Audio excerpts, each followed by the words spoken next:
Hi guys, আসসালামু আলাইকুম। Ayesha's cooking এ আপনাদের স্বাগতম। আজকে আমি বানিয়ে দেখাবো পাকান পিঠা।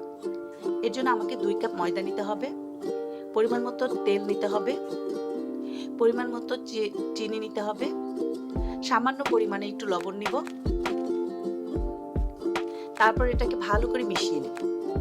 মিশিয়ে নিয়ে যখন দেখবো এটা মুঠ পেকে যাচ্ছে, তখন এটার কাজ শেষ। আর যদি মুঠ না পাকে তাহলে আরেকটু তেল দিয়ে ভালো করে মুঠ পাকিয়ে নিতে হবে।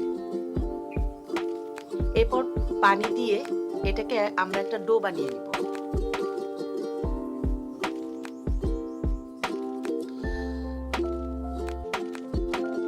ডোটা হয়ে গেলে আমরা 10 মিনিটের জন্য এটাকে রেস্টে রেখে দেব।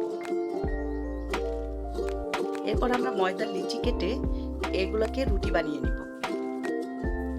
ভালো করে বড় করে একটা রুটি বানিয়ে নিব।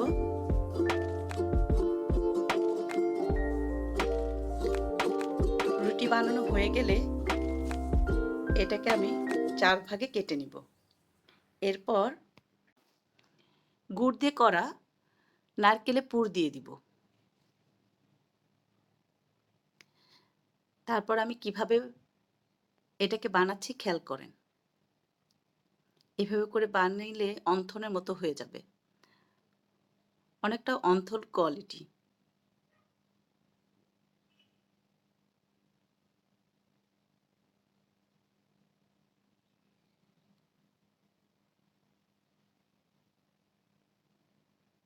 এরপর আমি তেলে ছেড়ে দিব। প্রত্যেকটাকে তেলে ছেড়ে ভালো করে ভেজে নিব।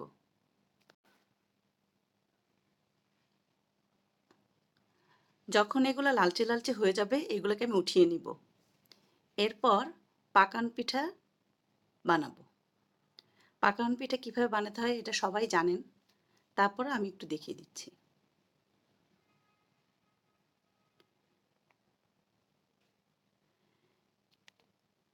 এভাবে করে পাকান পিঠা বানালে অনেক মজা হয়। তারপর এটাকে তেলে ছেড়ে দিলাম। ডুবো তেলে ভাজতে হবে।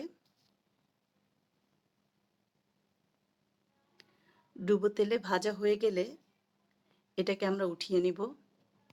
আমার অত্যন্ত মজাদার একটা পাকান পিঠা বা অন্থন পিঠা। আমার ভিডিওটি যদি আপনাদের ভালো লেগে থাকে তাহলে লাইক, শেয়ার, সাবস্ক্রাইব করবেন। আল্লাহ হাফেজ।